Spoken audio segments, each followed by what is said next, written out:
नमस्ते दोस्तों, आशा है आप सब स्वस्थ और बहुत अच्छे होंगे। इस वीडियो में हम कुछ नया सीखेंगे। अगर आप हर शाम को टीवी देखने के बजाय 15 मिनट पढ़ें तो हर साल 15 पुस्तकें पढ़ लेंगे। अगर आप हर दिन 15 मिनट अंग्रेजी साहित्य के महान उपन्यास पढ़ते हैं तो 7 सालों में आप 100 बेहतरीन पुस्तकें पढ़ चुके होंगे। आप अपनी इस पीढ़ी के सबसे अच्छे शिक्षित और ज्ञानी व्यक्तियों में से एक बन जाएंगे और यह काम आप हर रात सिर्फ 15 मिनट पढ़कर ही कर सकते हैं। अगर आप सेल्स लाइन में हैं और अपनी आमदनी बढ़ाना चाहते हैं तो इस बात पर गौर करें कि आप हर दिन, हर हफ्ते और हर महीने कितने कॉल्स कर रहे हैं, कितनी प्रस्तुतियाँ दे रहे हैं, कितने प्रस्ताव दे रहे हैं और कितनी बिक्री कर रहे हैं। फिर अपने कॉल्स, प्रस्तुतियों और प्रस्तावों की दैनिक संख्या बढ़ने का लक्ष्य बनाएं। हर हफ्ते और हर महीने अपनी बिक्री की संख्या बढ़ाने का लक्ष्य तय करें। अपने पैमानों पर हर दिन खुद की जांच करें। जीवन के हर क्षेत्र में अपनी गतिविधियों का गौर से विश्लेषण करें और फिर एक विशिष्ट संख्या चुनें जो उस क्षेत्र में आपकी सफलता के स्तर को सबसे ज़्यादा तय करती हो। फिर दिन भर अपना सारा ध्यान उसी खास संख्या पर केंद्रित करें। एकाग्रचित होने भर से ही आप उस क्षेत्र में बेहतर काम करने लगेंगे, चेतन रूप से भी और अवचेतन रूप से भी। अगर आप ज़्यादा स्वस्थ बनना चाहते हैं तो आपको किस बात पर ध्यान केंद्रित करना चाहिए? हर सप्ताह व्यायाम के मिनटों की संख्या पर और हर दिन खाई गई कैलोरी की संख्या पर। अगर आप आर्थिक दृष्टि से सफल होना चाहते हैं तो आप उस धनराशि पर ध्यान केंद्रित कर सकते हैं जो आप हर घंटे कमाते हैं, या फिर आप हर महीने बचाई गई धनराशि पर भी यह काम कर सकते हैं।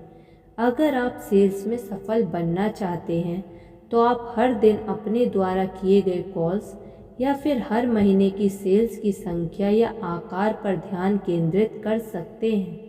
अगर आप अपने संबंधों में सफल होना चाहते हैं तो आप उन मिनटों की संख्या पर ध्यान केंद्रित कर सकते हैं जो आप हर दिन और हर सप्ताह अपने जीवन के सबसे महत्वपूर्ण लोगों के साथ बिताते हैं।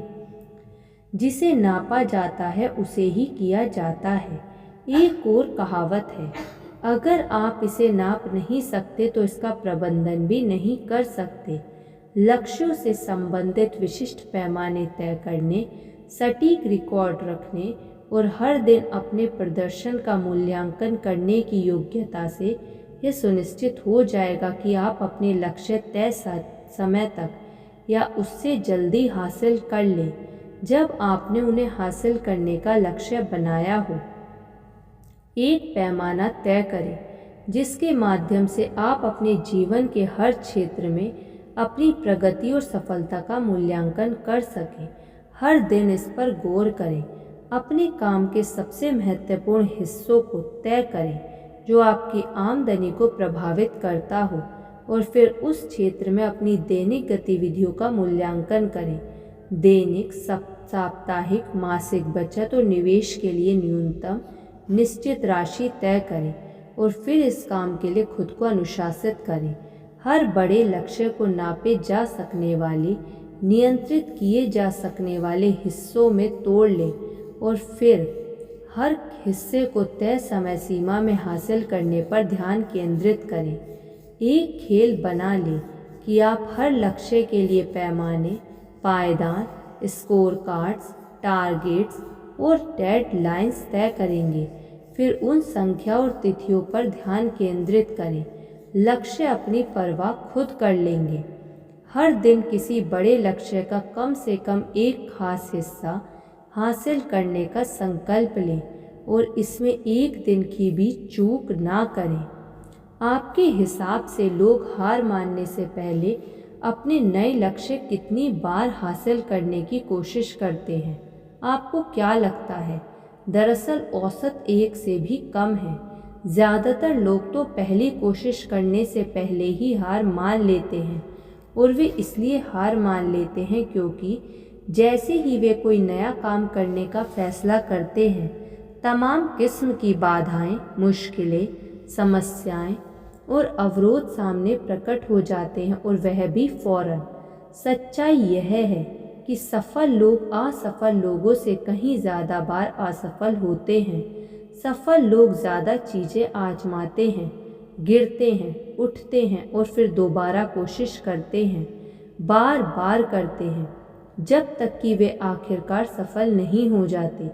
दूसरी ओर असफल लोग अगर आजमाते भी हैं तो बहुत कम चीज़ें आजमाते हैं और बहुत जल्दी छोड़ देते हैं और दोबारा लौटकर वहीं पहुंच जाते हैं जो वे पहले कर रहे थे।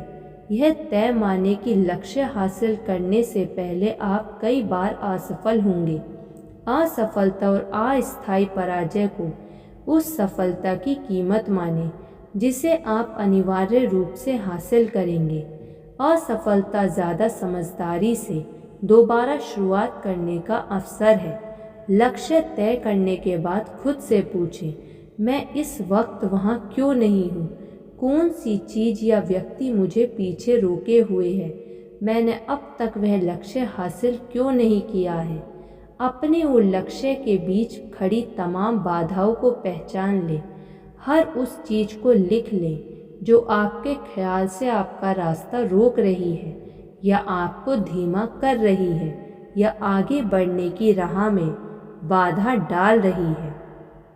याद रखें, आप वही बन जाते हैं जिसके बारे में आप ज़्यादातर वक्त सोचते हैं। समस्या और मुश्किलों के मामले में सफल लोग एक खास तरीके से सोचते हैं जिसे समाधान केंद्रित तरीका कहा जाता है।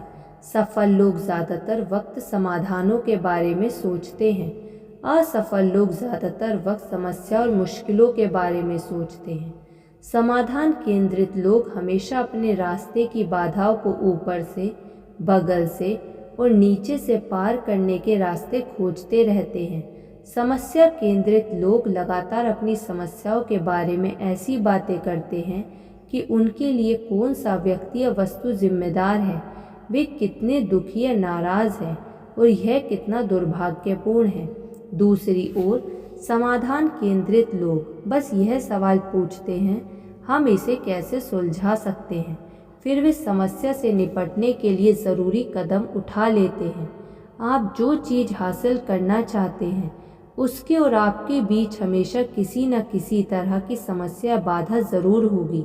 इसलिए कई बार सफलता की परिभाषा यह दी जाती है, समस्याएं सुलझाने की योग्यता। लीडरशिप समस्याएं सुलझाने की योग्यता है, यही प्रभावकारिता है। महत्वपूर्ण चीज़ें उन्हीं स्त्री पुरुषों ने हासिल की है जिन्होंने अपने उन लक्ष्यों के बीच खड़ी समस्या को सुलझाने की योग्यता विकसित कर ली है। धन्यवाद। ऐसी और वीडियो सुनने के लिए आप इस चैनल को सब्सक्राइब कर लीजिए और इस वीडियो को लाइक कर दीजिए। धन्यवाद।